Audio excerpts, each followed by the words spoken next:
ഈ ഒരു ഫൗൾ കണ്ടോ നിങ്ങൾ? ഈ ഒരു ഫൗളിന് വേറെ ഏത് പ്ലെയർ ആണെങ്കിലും 100% ഇതൊരു റെഡ് കാർഡാണ്. പക്ഷെ മെസ്സി ഫൗൾ ചെയ്താൽ അതൊരു ഫൗളല്ല. മെസ്സിക്ക് ഫിഫ കൊടുക്കുന്ന ഈ ഒരു പ്രയോറിറ്റി, എല്ലാ കാലത്തും മെസ്സിക്ക് ഫിഫ ഒരു പ്രയോറിറ്റി കൊടുത്തിട്ടുണ്ട്. നമുക്ക് കഴിഞ്ഞ വേൾഡ് കപ്പിൽ നെതർലാൻഡായിട്ടുള്ള കളിയിൽ നമ്മൾ കണ്ടതാണ് മെസ്സിയുടെ ഒരു ഹാൻഡ് ബോൾ.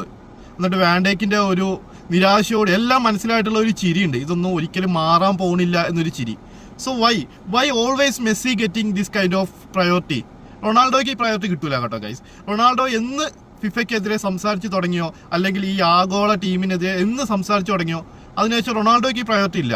ഗൈസ്, നിങ്ങളിത് മനസ്സിലാക്കുക. നിങ്ങൾ ശരിയാണ്, നിങ്ങളുടെ ടീം ജയിക്കുമ്പോൾ നിങ്ങൾ പറയും ഓ അവന്മാർ കരച്ചിൽ തുടങ്ങിയത്. എന്താണ് കരച്ചിൽ? ഗൈസ്, അനീതി കാണുമ്പോൾ മനുഷ്യന്മാർ സംസാരിക്കും. അതിനെ നിങ്ങൾ കരച്ചിലെന്ന് വിളിച്ച് അപമാനിക്കരുത്. നിങ്ങൾ ഇന്നലെ ബ്യൂട്ടിഫുള്ളായ ഫുട്ബോൾ കളിച്ചു, അർജന്റീന ജയിച്ചു, അതൊക്കെ കറക്റ്റാണ്, അതിലൊന്നും ഇവിടെ ആർക്കും ഒരു തർക്കമില്ല. പക്ഷേ അനീതി കാണുമ്പോൾ മനുഷ്യന്മാർ പ്രതികരിക്കും. അതിനെ നിങ്ങൾ കരച്ചിലെന്ന് ദയവേത് പരിഹസിക്കരുത്. മെസ്സി ഈ വേൾഡ് കപ്പോട് കൂടി ഇറങ്ങും. അതിനുശേഷം നിങ്ങൾക്ക് ഇതേ അനീതി നിങ്ങൾക്കെതിരെ സംഭവിക്കും. ഇതെന്താ, അൾജീരിയക്കൊന്നും ചോദിക്കാനും പറയാനും ആരുമില്ലേ? അല്ലെങ്കിൽ ഈ ആഫ്രിക്കൻ കൺട്രീസിനൊന്നും ചോദിക്കാനും പറയാനും ആരും ഇല്ലേ? ഗൈസ്, നിങ്ങളിത് മനസ്സിലായി, ഇത് പ്യുവർ ബിസിനസ്സാണ്. മെസ്സിക്ക് ഈ കളി റെഡ് കാർഡ് കിട്ടി എന്താ സംഭവിക്കുക? അടുത്ത 2 കളി മെസ്സി കളിക്കൂല. സോ അത് അതിൻ്റെ ടിക്കറ്റ് സെയിലിനെ എല്ലാത്തിനും എത്രത്തോളം ബാധിക്കുമെന്ന് നിങ്ങൾക്കറിയാം. So guys, it's all about business. നിങ്ങൾ നിഷ്കളങ്കരാവരുത് പ്ലീസ്.